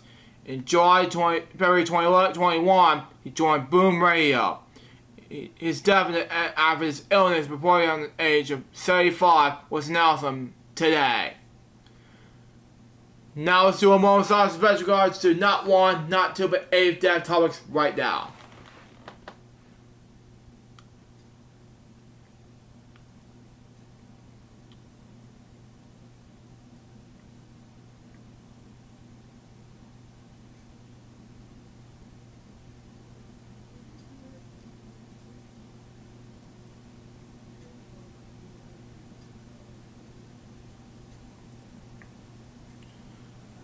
Thank you. Recipe to these 8 people. I'll repeat the 2 dev topics that I'm out of the 8 dev topics sometime next week. Now let's move on to the news we're going to be sharing to you about Sesame Street, okay? Sesame Street showed me a better world thanks to Netflix. My kids will see it as well. My parents lead me to me every night and bought me preschool workbooks. But the fact Sesame Street has been haunting me with distance with everything what they could do. Now, it's hard to me that a 4-child superfan of Sesame Street to write about the show without sounding mawkish. Something like that. It's even harder now that I got 2 small children on my own. So I might have got, I will admit that when I first heard Netflix was swooping up to save the beloved children's program to the brink of eventual ruin, and that new episodes will run on the streaming service that same time they are on PBS. It felt like get good health progress after a worrisome scam. I grew up in an unpaved road outside this town of 1,100 people. A place so remote that when I was a kid, we couldn't have gotten a cable TV, and so we tried for that. We did have some antenna on top of our house that could pick up 5 cable television channels, but that twin TV cities through one of them PBS. From a curious, but deliberately kind of absurd, lonely little kid grew up in the sticks of Sesame Street was my only portal into lives with my own other children excitement of cities. It was my vivid existence of people who aren't like white and rival. This show wasn't made with kids like me, Brian and Sarah. It was creators that very crafted the show was to reach underrepresented kids in suburban areas. My parents read books to me every night and even inquire by my nerdy request for preschool workbooks. But the effect Sesame Street had on me was distant from everything my parents could do. The best thing Sesame Street was this. Sesame Street, that's a white poll question. But anyway, Sesame Street made racial disparity kindness with the way with the rest of the world worked. It was the first place I heard Spanish spoken, courtesy of Maria Louise, played by Sonia Marzano and the late Emilio de Gallo, respectively. The show was my first exposure to the concept of adoption, when Susan and Gordon Robinson, played by Maria Log and Roscoe Orman, respectively, adopted Miles, played by Miles Orman, his son, Roscoe's son. Since my parents didn't let me watch sitcoms, Robin's family was the first black family I saw dramatized on TV. Anyways, still definitely remember the 80s era, initially that featured a boy during tricks in his wheelchair. Wow. Bert and Ernie introduced me to the concept of roommates. Wow. Shows pop music, parodies, were my possible exposure to pop outside my parents, Stewie Dan, and all my brothers' heavy record collection. The first time ever Bruce Springsteen's Born to Run in the world, I thought it was a new version of the Sesame Street rendition Born to Act. Same goes with my latest Material Girl. Sent to me it was Serial Girl. Wow. First, the Point Scissors Colleen song featuring a pinball machine stuck in my head right now. Wow. Anyways, my mom told me Sesame Street is my New York City. And so do I decided at age 4 that I was going to live in New York City one day. And I did for several years, going at a time when the wonderful part of Harlem look at the awful lot like Sesame Street, and like Sesame Street was a home to the kindness of people. Try to tell my own children how to get to Sesame Street, in part because I think it would because for me, but it's also for selfish reasons.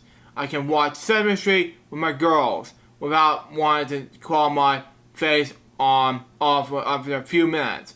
No shade of Mrs. Rachel, because of his house, seeing this closet, things we have the saint. But our program is not something I watch religiously, something like that. It's something that I turn on to so my children will have something to pay attention to when I get things done around the house. I hate combination so much so I won't even have to play it in the background. I've gone to great lengths to limit the kids' exposure to certain goes to Bibly. So I find the title character so irksome that every time my 3-year-old asks what watch him on YouTube, I'm making up the lie about him being a mean or taking a nap. Bluey is a wonderful show, but it was more about value imaginative playing about learning literacy. Sesame Street for my money. It's only children's TV program that is both educational and watchable. But visiting Sesame Street as a parent, something like that. I can watch Sesame Street with my girls without wanting to call my face after a few minutes. But anyway, that's what he said. But anyway, visiting Sesame Street was as a parent, something like that. I struggled my how to funny it could be. Ryan, the great Oscar Grouch, delivers sassier and less hacky jokes that any of the sitcom characters my parents eventually sold me as a child. All the Sesame Street Muppets allow the range of emotions that more cycle children's Peter's house calls, shoes like that. Sesame Street doesn't pretend that things like racism, death, jealousy, and disagreement doesn't exist. Exactly. Another reason that Sesame Street is still the best children's show ever is that everybody who does beef, it seems like miserable killjoy. Ted Cruz, panels of the Fox News, the Five, Tucker Carlson, Marjorie Cherry, Ben Shapiro, Rob Paul, Shave Weary, Twitter users who were public were the official Elmo account, which is for Happy Pride. Wow. Netflix moved to Save Sesame Street won't fix the similar reasons public media to threaten the U.S. nor will do educational remediation-based there's nobody with power seems that on actually fixing, but at the same time being, it confirmed to know it's still there, that the kids like me, kids like mine, and kids like I'll never met can still go get to Sesame Street simply by walking to their television. And that is what the news report said, and this is what Eric who said that anyway? Aaron Joy Ryan said that. But anyway, that's what he said. She said that in the news report on MSNBC. My next topic has to do with Memorial Day, and that has to do with ritually known as Dirt Decoration Day. It's a federal holiday in the United States honoring and mourning the U.S. military's personnel who died in serving the United States Armed Force.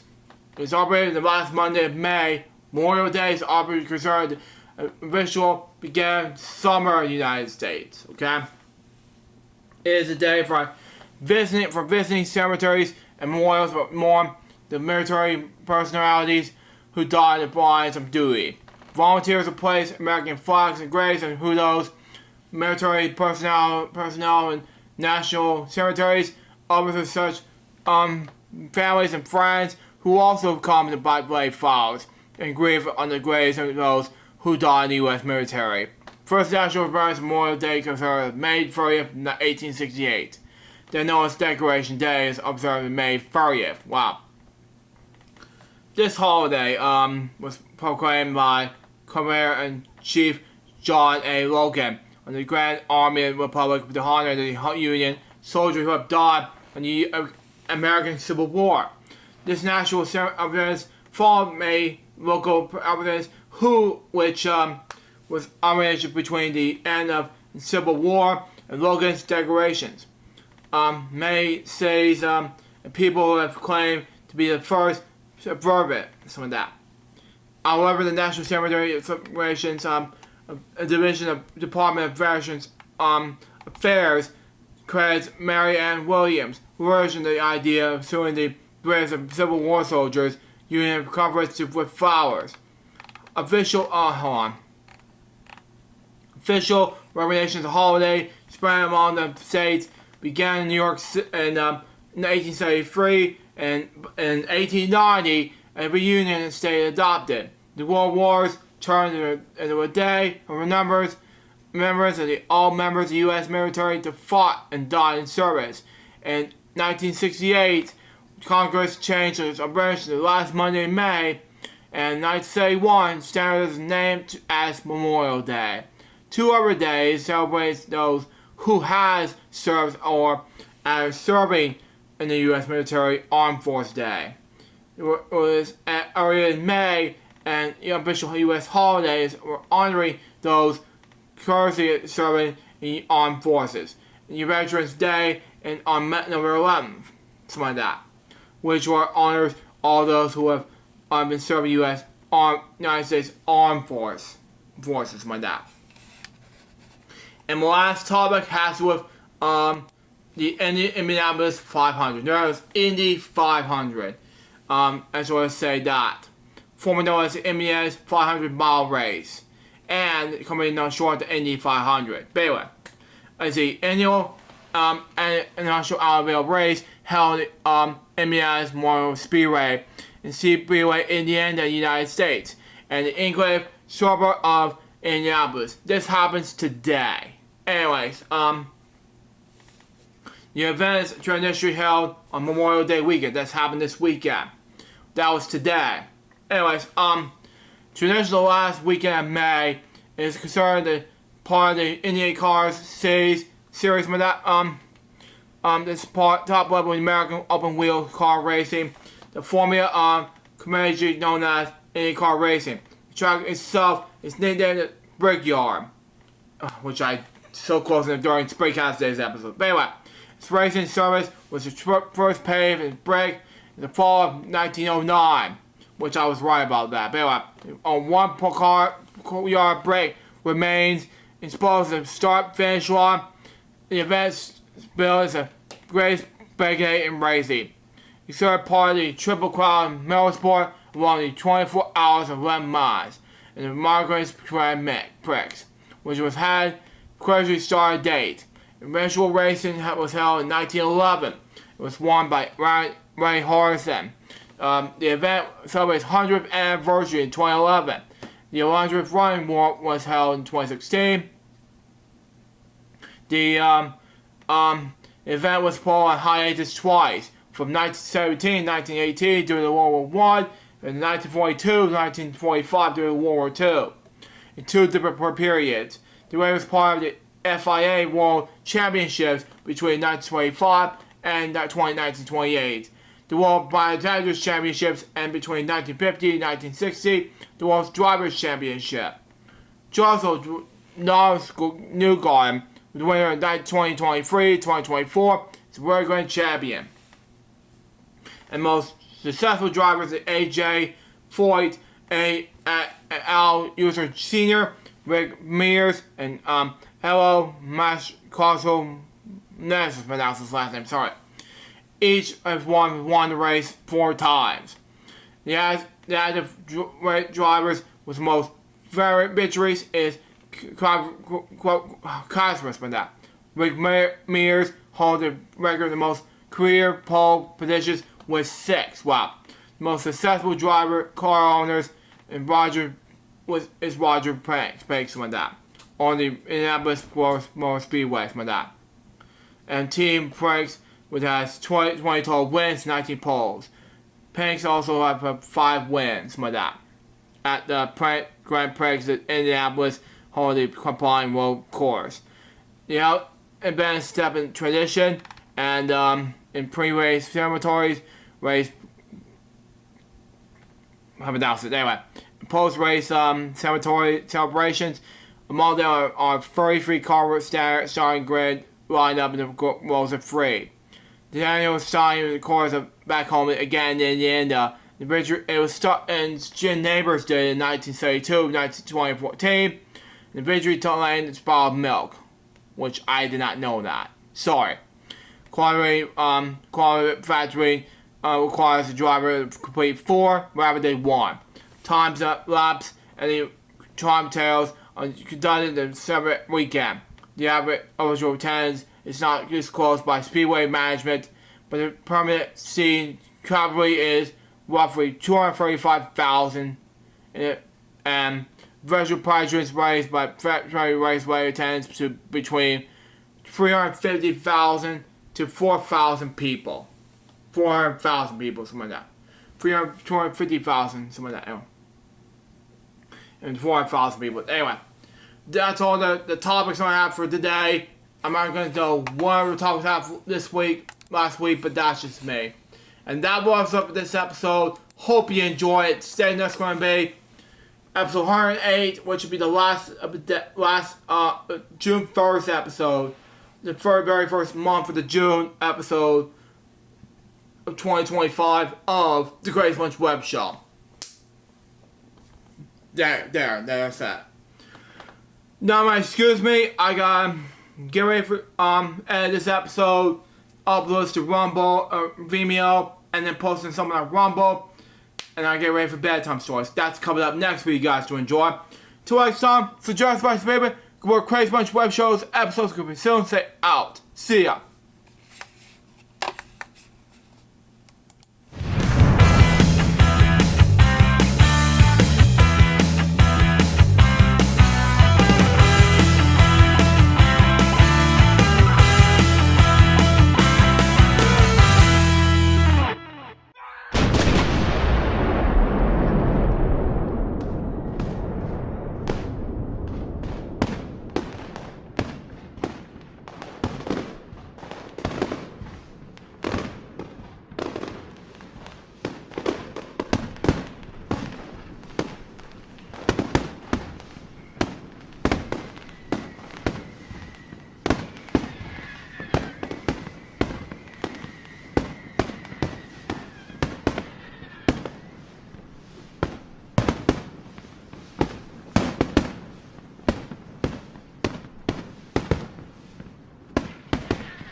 Hello guys, Jerry speaking. Welcome to Bedtime Stories, episode number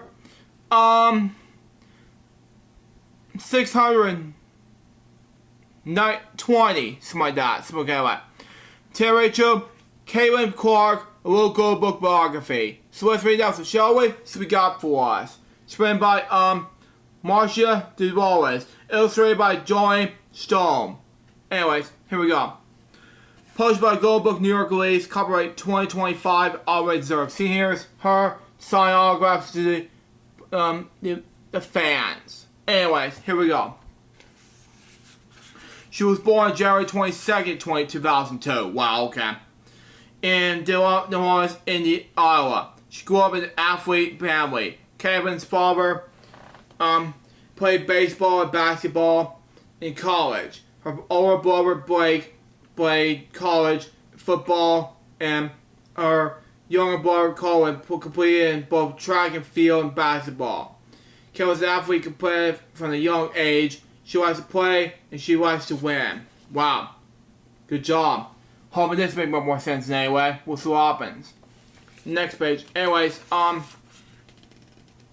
parents exposed her in a lot of sports, including soccer, softball, tennis, track and field, volleyball, basketball, and golf. Anyways, she joined them all. Caitlin also played piano. Wow. The Clark family also cheered for in the University of Iowa teams. Wow.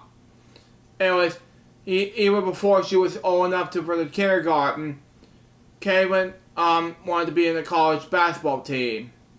Her parents would pretend to be announcers of the game, and introduced Caitlin Clark as the player for the Iowa Hawkeyes starting lineup.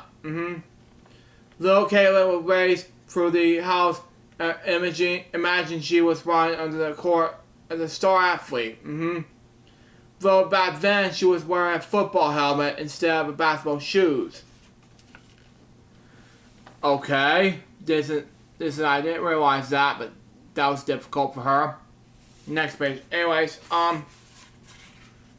when she was 5 years old, Caitlin started playing basketball in the boys' league because her father couldn't find a girls' league for her age group. Okay? She also played on a boys' soccer team for a while. Her dad was determined to help her pursue her passion for a sport, even if the girls' team wasn't an option. Good enough. When Caitlin was in the 7th grade, she received a letter from Missouri State University. The school wanted her to know that she was old enough. They wanted her to play on the basketball team. At the time, she had only just given up playing softball in the summers, so that she could focus on basketball. She joined a club program called All Attack. The team director immediately noticed Caitlin's skills and her strong work ethic. It was no surprise that colleagues, teams began noticing her talent at such a young age. Wow. Good enough, I guess. So there you go. At least do something about it. Next page. Anyways, Caitlin's dad took her to the Minnesota Lynx game when she was 12 years old. They was excited to watch Matt Morris play. Mine was a WNBA's number 1 draft pick in 2011. Worst years of my life. Difficult times of my life. Anyway, Caitlin's favorite player. After the game, she went around in hopes of seeing her idol up close, like that. Caitlin went over to hug before she saw her. She has never forgotten Maya's kindness during the short but inspiring meeting. Okay, that's good enough, I guess. At least just something about it. Next page. Anyways, Caitlin played Bowery basketball at Dolly Coffey High School. In 9th and 10th grade, she was also a star on the varsity soccer team. She scored 23 goals in her first year. But after 10th grade, her love for basketball led her to focus on one sport. During 11th grade, Caitlin scored 60 points in a 90-38 win against Mason City High School. Wow. Which became the second highest single game point total in lower girls basketball history. In the same game, she set the side-wide single game record for the most 3-pointers in the whopping total of the team. Caitlin finished her high school basketball career the 4th highest point scorer ever in the state of Iowa. She was awarded the Iowa Grade Player of the Year and Iowa Miss Basketball.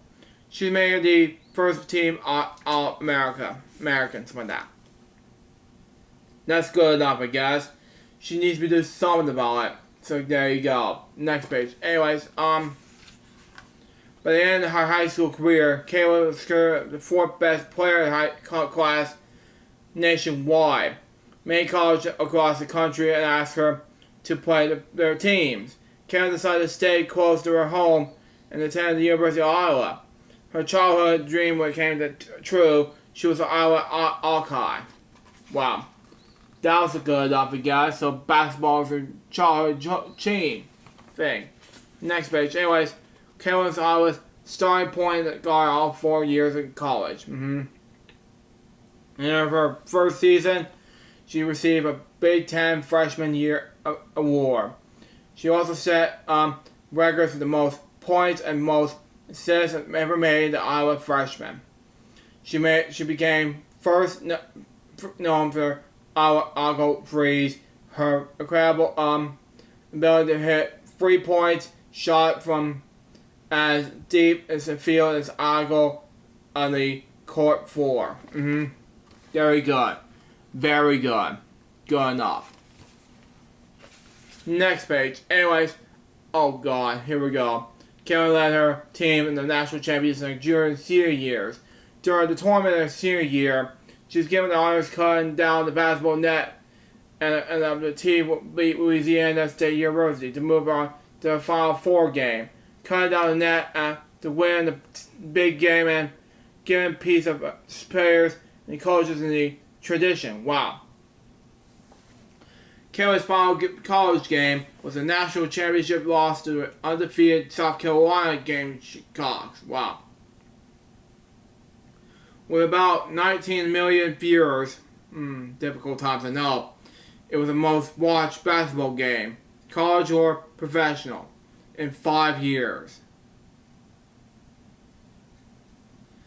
Even though the Iowa Hawkeyes lost, basketball fans loved watching Caitlin and her teammates play with such joy. That's very good.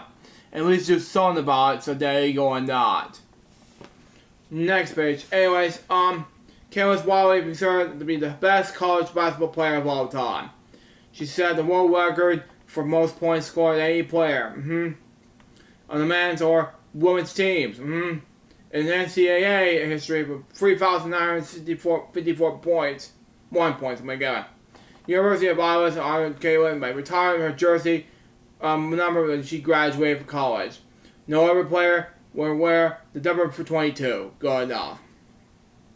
In April of 2015 2024, just after having the national championship, Caitlin was in the New York City for the WNBA draft, when she was number 1 draft pick and been signed in India Fever.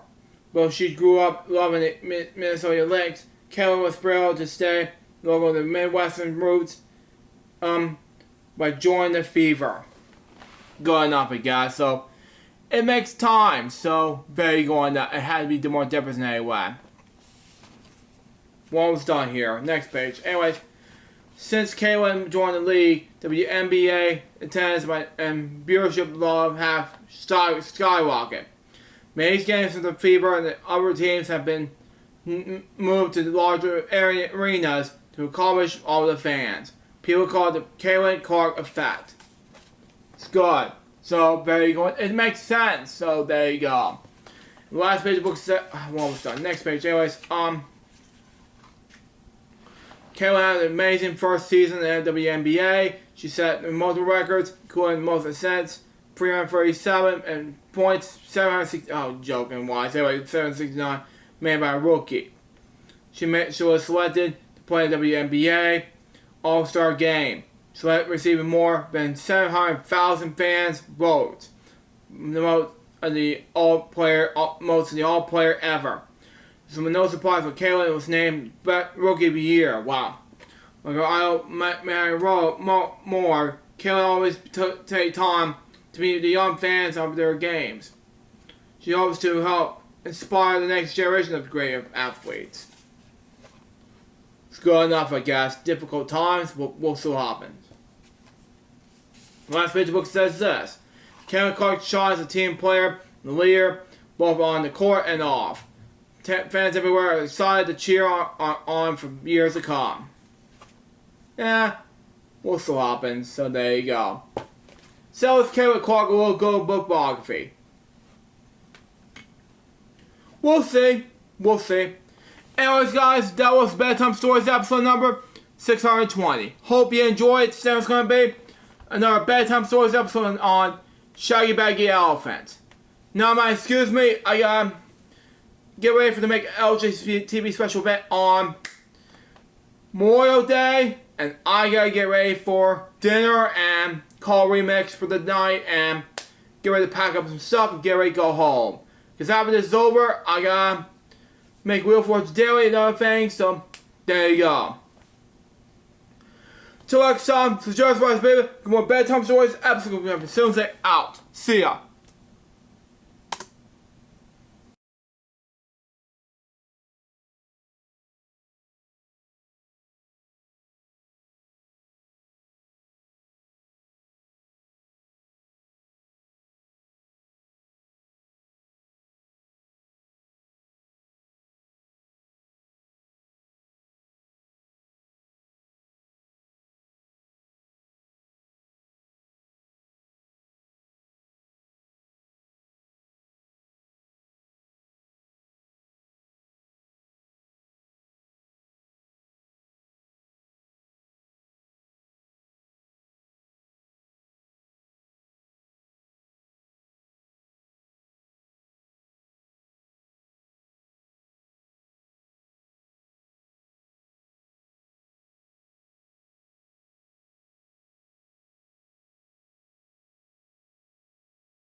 Hey guys, I'm just getting ready to start packing the stuff up, just in case we're going to come home and leave Atlanta sometime tomorrow and get prepared for everything. So yeah, because after this is over, we're gonna have to get home, get ready to wrap up part 42 of the Tutu Car Special, and we're gonna wrap it up with a bang. So hope to see you for day number 5, the final day of the Tutu Car Special part 42.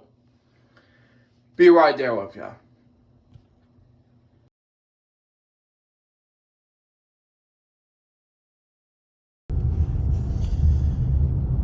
Hello guys, it's day number 5 of final day of part 42 of the Tutu Car Special, part 42, and we're gonna celebrate 100th birthday of my papa. We're gonna go ahead and see his grave for the first time in over 15 years now, and we're gonna see what it's like. And now that I haven't saw him forever, so let's do it now.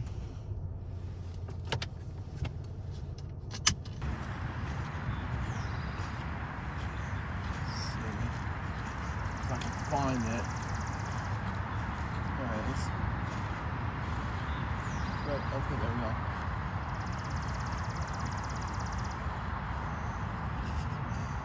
Hello, Papa. Happy 100th birthday. Miss seeing you every day. Love you.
Hey guys, we're almost home. Just give me about a few moments to set up everything, and we're just about getting ready to wrap up everything else, and then we'll be all set for me to get ready to go home. So I'll be right there with you. Just in about a few moments time, we'll be in the house and be right there with you.